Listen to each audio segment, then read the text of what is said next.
We're now joined by Matt Brown, Extra Points. He joins us on 365 Sports, and there you are with all the banners and so much more right there in front of you. So your thoughts about the latest when it comes to the NIL, House settlement, transfer portal seems to be kind of contained for now. At least it appears that way. Matt, what right now is your biggest focus when it comes to all the moving parts in college athletics? I think for me, one of the major areas that I've been focused on is what happens legislatively. And I understand, we had a House Commerce subcommittee hearing last week. There'll be a Judiciary Committee hearing in the House, I want to say tomorrow. But the folks that I've talked to on Capitol Hill, people that are legislative assistants or work in for subcommittees and staff and for members of Congress, what they've all been telling me is that the real juice here is going to come from the Senate.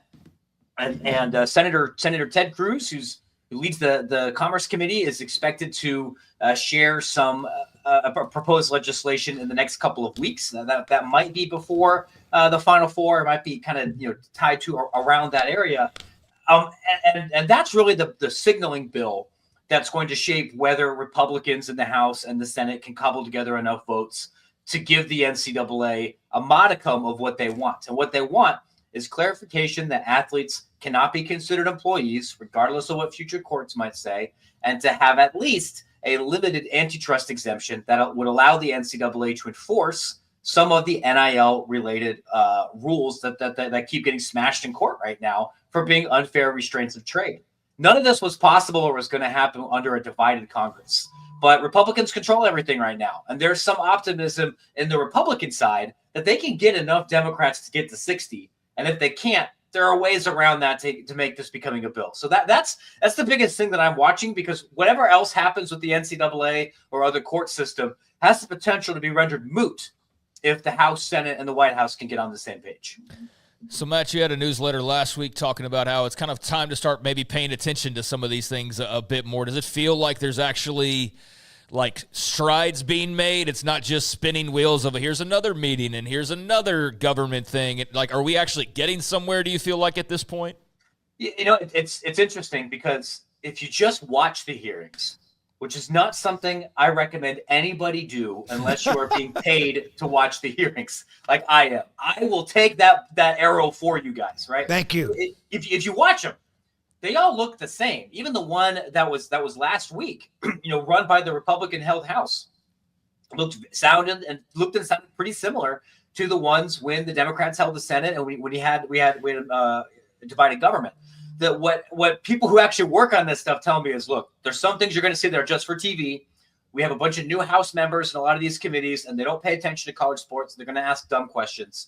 But the real juice is happening behind the scenes within these committees, where you have staffers that have been around for a little bit longer. And because we have unified control of government from one party, and not to be partisan, but I'll say a unified control by a party that's been pretty aggressive and wanting to get things done quickly, regardless of precedent or institutional niceties. Yeah, there is some meaningful momentum. It could always fall apart, because trying to follow the federal government right now is a real challenge, given how unpredictable everything is.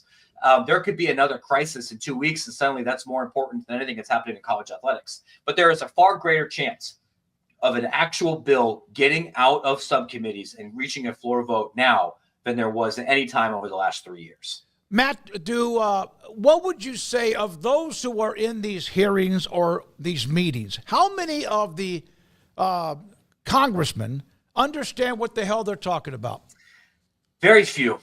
We got to be honest, right?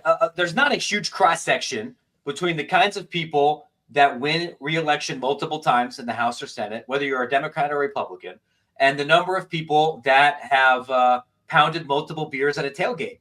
DC's not really a college sports town. There aren't a whole lot of college sports single issue voters. Half these guys went to Yale and Princeton, and this wasn't a part of their growing up. So it isn't something that captures the imagination of the majority of politicians. There are exceptions. Senator Cruz is a legitimate sports fan.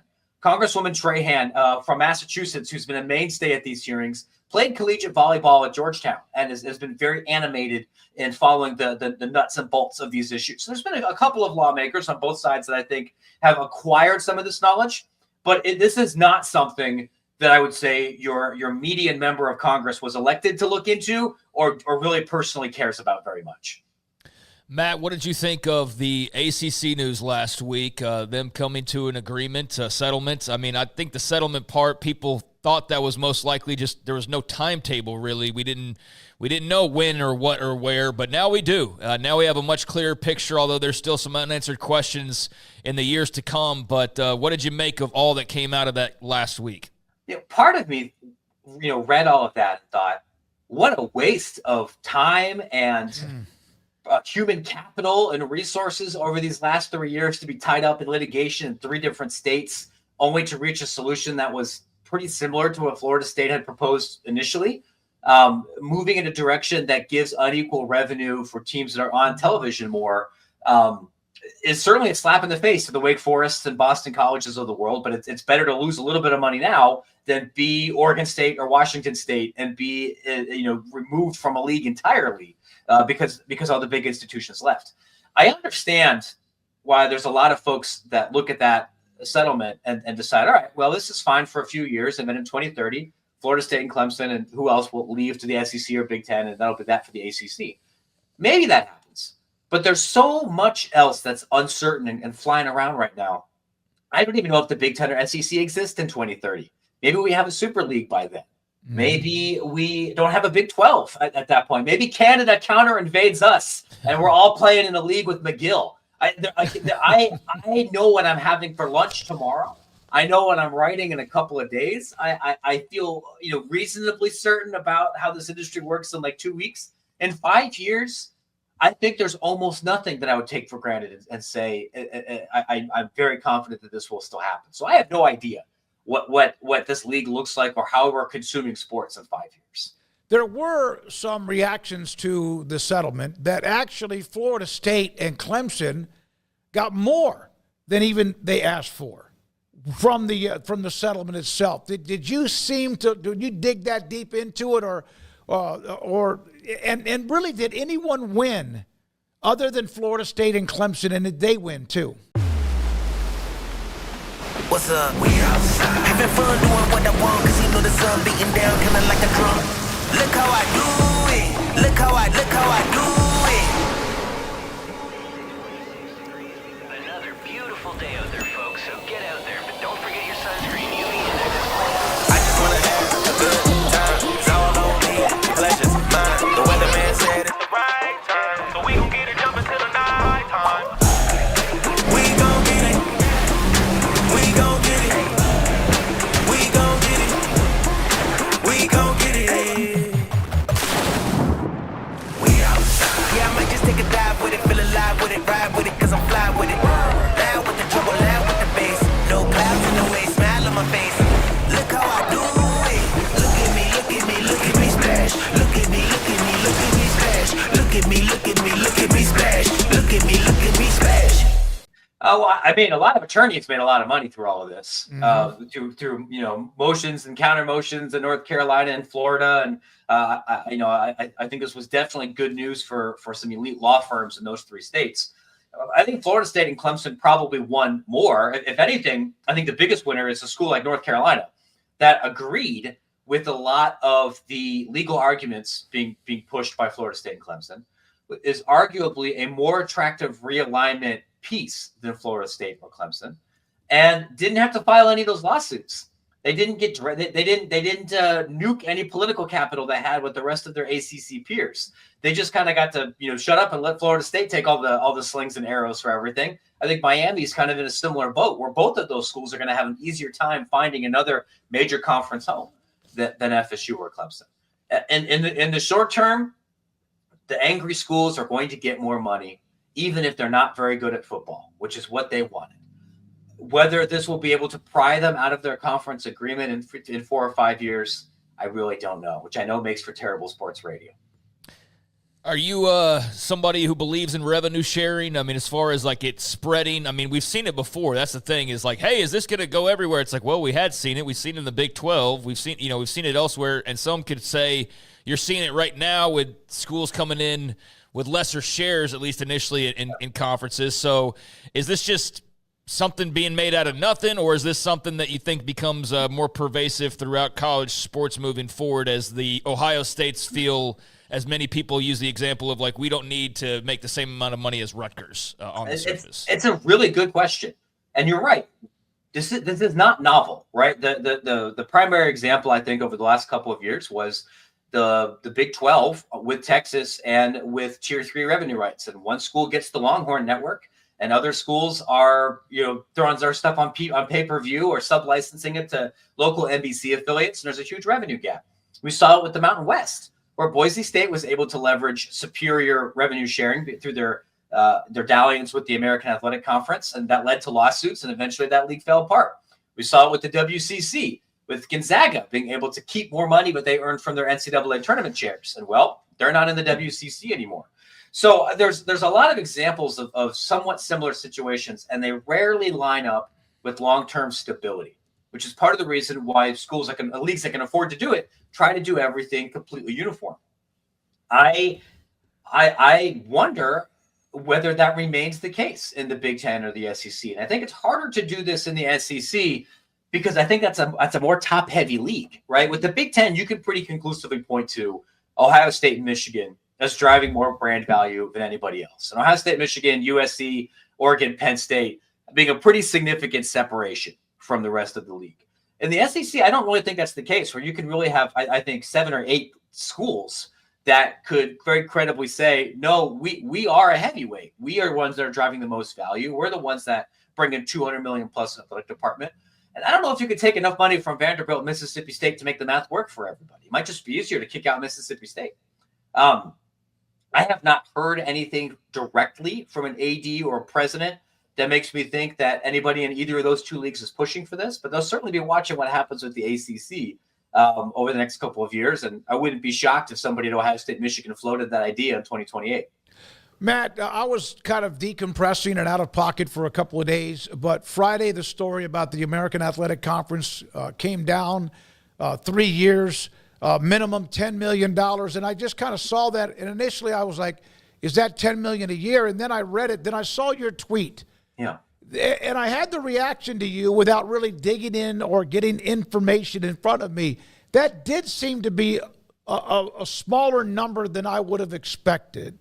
You too? Yeah, that was exactly it, right? So for those that are unfamiliar, the American athletic leaders all voted on a minimum threshold for revenue sharing. They're saying you got to spend at least $10 million over a 3-year period, not $10 million a year, but also if you're adding new scholarships to your athletic program, which nearly everybody is, you can count some of that money towards the $10 million. And if you're increasing what you're paying out for Alston Awards or cash for educational related benefits, you can count some of that money too. So it's really $5 million over 3 years in explicit revenue sharing. Now, I know for a fact there are schools in the American Athletic that plan to spend more than that, potentially significantly more than that. This is something that leadership at Memphis in particular has signaled, we are going to be very aggressive in this world. Tulane plans to be aggressive in this world. But the AAC now is different than the AAC than it was 5 years ago. And there are some athletic departments in there that recently joined that league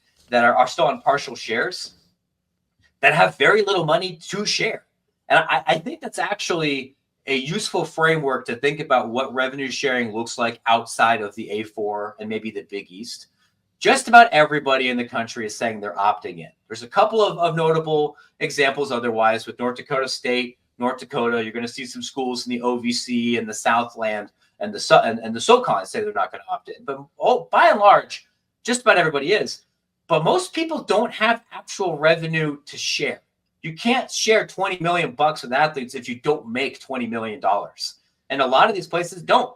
So you're going to see that we're opting in, and they're going to give some scholarships, and they're going to do some cost of attendance and get around some taxes, but they're really only going to share $2 or $3 million, which is still better than no dollars. But if you're a fan of a Stephen F. Austin or a Sam Houston State, and you're hoping that your house settlement money is going to change where the caliber of athlete you're recruiting. I am deeply, deeply skeptical. Matt, where does March Madness in this time of year rank amongst your favorite times of or favorite things in college athletics? I love the first weekend of the tournament, and I'm with you guys. I'm not a college basketball diehard. I did not grow up around a college basketball culture. I grew up in a place where football was a civic religion and basketball was something you did for 6 weeks out of the year, and certainly not from the old alma mater. But what I love about this event is that it's so much more egalitarian than almost anything else that we do in college athletics, where a school with 4,000 students and a team of future dentists can potentially humiliate a team with 3 NBA draft picks on it. That does not happen in college football. It happens occasionally in college baseball, but that's it's such a niche audience, and a lot of it happens later in the summer when people aren't as engaged. It doesn't click the same way. But we have the whole country is involved, big school, small school, and it's on during the day. As a country, we are collectively forgetting white-collar work. Middle schoolers across the country are wheeling out televisions and skipping the 1 to 3 o'clock part of their day, and so to watch some 9 seed that we've all never heard of. I think that's great. I love that little bit of monoculture that we don't necessarily have in the rest of college sports. Really, ever since the World Series decided not to play afternoon games, and that's been a while now. That used to always be so cool. There aren't many of these events now that are played during the day, during the week. And you're right. I didn't think about that. Yeah, and I think the exceptions are often international events. I watch the World Cup during my workday. The Olympics are often during the workday. But most other major American sporting events are in the evening. They're in prime time, and that's fine too. But I don't know about you guys. This was a big part of me in like middle school and high school, and I even did this myself when I was a teacher. Is I'd wheel the TV out there and okay, this is your 2 days out of the year. We're gonna blow off social studies, and we're gonna watch Stephen F. Austin play against Kansas. And even though we're in Louisiana or Ohio, nobody knows anybody here. I think that's fun, and you remember those events. That's a different kind of coworker bonding, student-teacher bonding. I think that's worth celebrating. And you rolled them out. Those TVs were like 1,000-pound TVs that were on top of that metal 3-story roller. Remember that? No, yeah. Nobody. I'm sure we have flat screen TVs in schools now, but I think all of it, for March Madness, I think everybody used one where the TV's 3 feet thick. It's the weight of a Sherman tank. It hasn't left that little that 3-pronged setup since the 70s, and somehow it still gets CBS. Great, that's all you need. You just would click like 3 channels is all you needed in the day. I saw your note today in the newsletter about the March 21st in Columbus, Ohio, with Armin Katayan and John Talty wrote the book about the price, what it takes to win in college football's era of chaos. You're going to be on that panel. We had John on last week. This is intriguing to me because I don't know if anyone really knows what it's going to take to win, other than just keep throwing money at something. Correct? It's a good point, and I think it's a conversation that's worth having. Within the entire university community, because on one point it is throwing money at stuff, but it's also changing the relationship that the university has with the athletic department and maybe with the community itself, because this is a much more explicitly professionalized model than it's ever been, right? Like before I'm hopping on this segment here with you guys. I'm going through my open records library with all these contracts for general managers and seeing how that looks like, and that it's the job description and the compensation and how that world works is way more similar to an NBA or an NFL front office job than anything that's existed in college before. We're asking athletes to travel more, to take different classes more, to shoulder more of a physical burden than ever before. And these aren't necessarily always bad things, but they are things I think you have to be explicit about. And it is going to get more and more expensive because the costs for labor are going to shoot up faster than the costs for maybe some of the other infrastructure in this sport to go down. I'm excited for this panel, and it's not just because it's a chance for me to go home. I grew up in Columbus. I went to Ohio State. But I think it's a fun conversation with academics, with reporters, and then also personnel with Ohio State's athletic department. Right, Mark Pantoni is going to be on this thing too. He's the general manager. He was Urban and Day's right-hand man for a long time and understands the blood and guts of big-time college football at a level that even people like John and I don't know. So I'm excited to be a part of it. I think these are conversations that everybody within a university should not shy away from, but have and try to be transparent about. What would your chip be if you had an NIL deal with a chip type brand or a specific chip? It's a good question. I wanted to do something vaguely Latin American to celebrate my heritage. I think it'd be a plantain chip, right? Which this company is also doing. But am I going to grab the plantain chips if I'm at the grocery store and if I'm making myself a sandwich in my kitchen?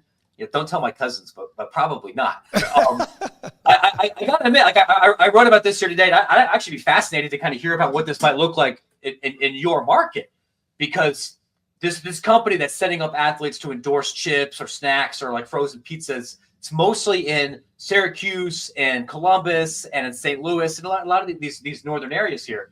In Texas, would the move be to try to get people to make their own barbecue sauce? Is it you can't do beer or any alcohol, unfortunately. And I know that regional fast food is a war zone and nobody really wants to get involved with that. Is that where a young man at Baylor or Houston should try to get his face in a grocery store? Yeah, that's a great question. I may nibble around and see if in fact that works out. What would they do? Barbecue sauce, of course, would make sense. Something like that. Kolaches are popular, especially up and down I-35 with West Texas right above us with all their famous type kolaches that they make for those who travel. But that was an interesting newsletter, by the way. Matt Brown, it's worth it. Every cent of what you do. Matt Brown, Extra Points. We appreciate it, buddy. Have a great day. Okay, you too. Be well, friend. Thank you. And I mean it.